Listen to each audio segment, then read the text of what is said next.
want to be a legend in your own kitchen? How about with cookies? And these are fantastic cookies. But the thing about these cookies is, look at this. These are all the ingredients. There's no flour, there's no butter. But the thing is, you might say, ew, what a yucky cookie. No, this is actually a classic version of a cookie, and it's just fantastic. First of all, start with the confectioner's sugar and the cocoa powder.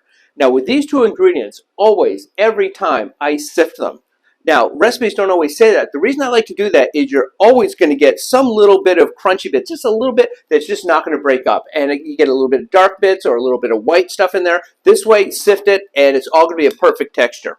So I'm going to start with the confectioner's sugar. And I'm just going to stir it around in here. It's all going to go that way. It takes a moment. It's worth it.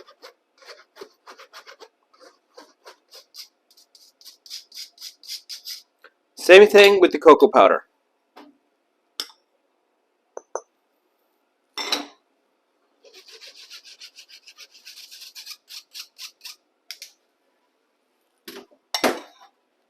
And just a pinch of salt.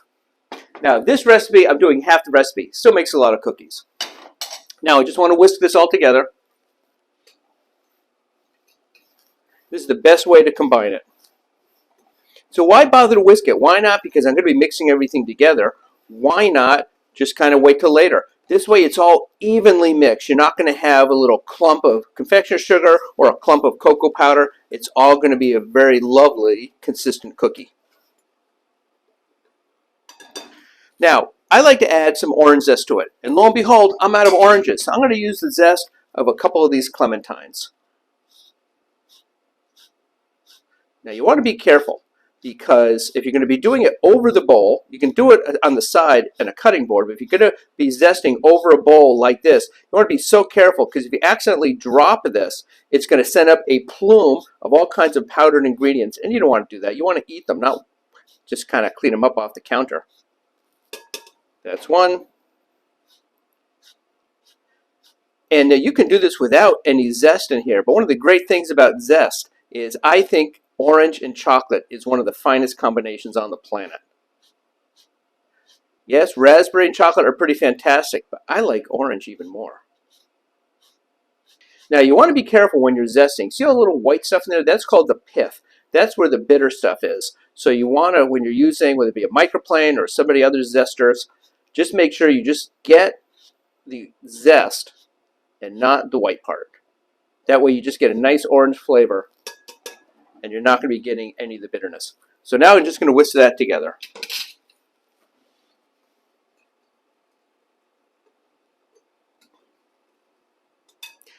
Now it's time to add the nuts. The recipe calls for toasted nuts. You can use walnuts, pistachios, peanuts, any kind of nut you want. Now, when you toast nuts, whether you do it stovetop or in the oven, it really does bring out the flavor nicely. But you can skip that step if you want. It's still going to be really good. Toasting the nuts makes it a little bit better.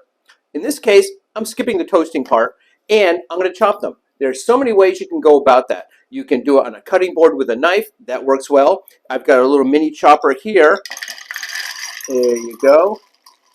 Now, this is not an electric one. If you use an electric one, you have to pay really careful attention, because if you do it too much, it's just going to be reduced to dust.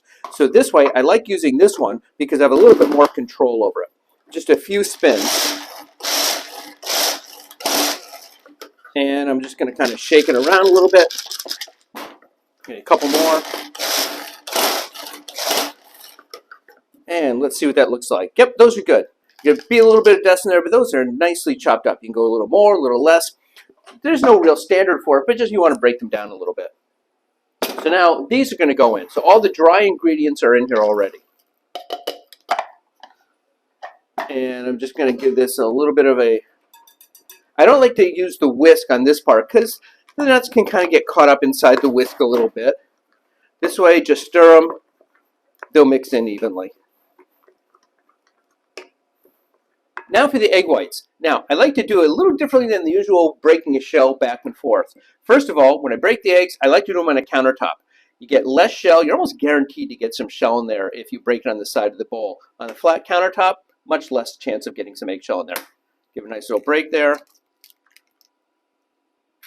That's one.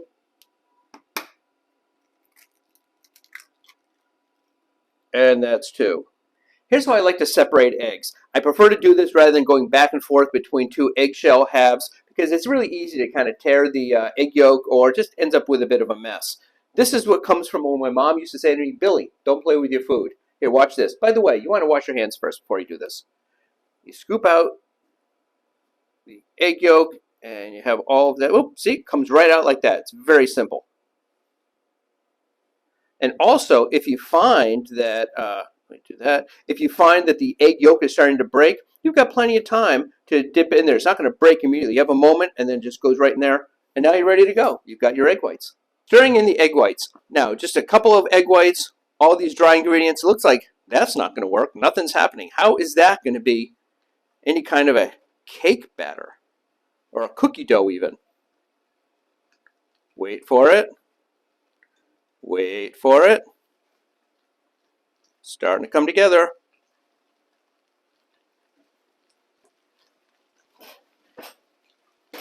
Look at that. It's almost there. Need some vanilla, which will be just a little bit more liquid and flavor.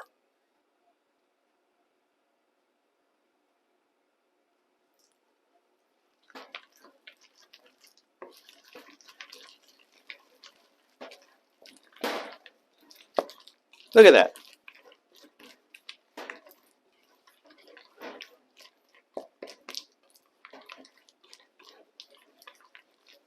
Ready to bake them.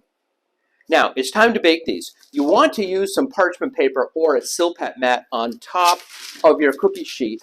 That's what this is, the cookie sheet. You want to have that because these are going to stick unbelievably. It's going to be really hard to get out of the oven because there's no butter and that fat in there to help release the cookies. So, use parchment or one of those mats. Now, it's funny to call this cookie dough because you usually think of that as denser, but that's what this is. So, you can use either small spoonfuls. I like to use bigger spoonfuls. And so that's probably, over a tablespoon. That's fine. You can use a teaspoon size, make really small ones. Drop that down like that. And you want to put maybe a couple of inches between them because they are going to stretch out a little bit. So I'm guessing we're going to have between, that's a little small. I'll add to it in a moment. We're going to have between 9 and 12 cookies on each one here.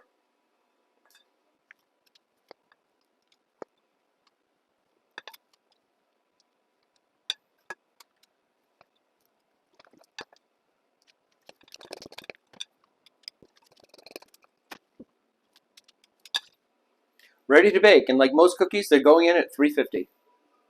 The cookies are out of the oven, but how can you tell that they're done? With the traditional cookie, you've got the flour and the butter, and you can see a little browning around the edges, and they really puff up a bit. These just seem to spread out. So what tells you that they're done? When they start to crack over the surface, you could take them out when there's just a little bit of cracking. This has a little bit more. Those are done. Now, to take them off the parchment, I don't like to use those spatulas that are made out of Teflon and they're a little bit thicker, only because they're a little bit thicker. And it's so easy to tear cookies. I prefer the metal ones, which is actually better, especially if you're using the parchment. You don't have to worry about scratching the surface of the pan. But the thinner, flatter metal blades, this is what you want to take the cookies off with.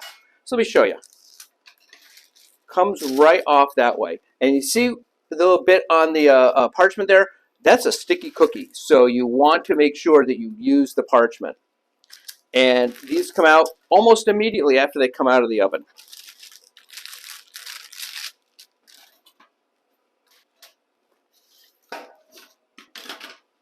So now, what's this cookie like? This is unbelievable because you think of cookies, especially again, the butter, the flour, the eggs, all that kind of stuff going on, a nice soft cookie. This is not a crunchy cookie. Here, look at this. That's a nice, soft cookie. See how soft it is? You can see it's not a crunchy thing. There's no crunching going on as I'm moving around. And by the way, it's a great tasting cookie. And you notice with the ingredients in there, this is also gluten-free. You can serve this to everybody. You got to go out, get the ingredients, or chances are you have them in your own pantry and make them. They're just fantastic. I hope you like this video. And if you do, please hit like. And even better, please hit subscribe. Thank you.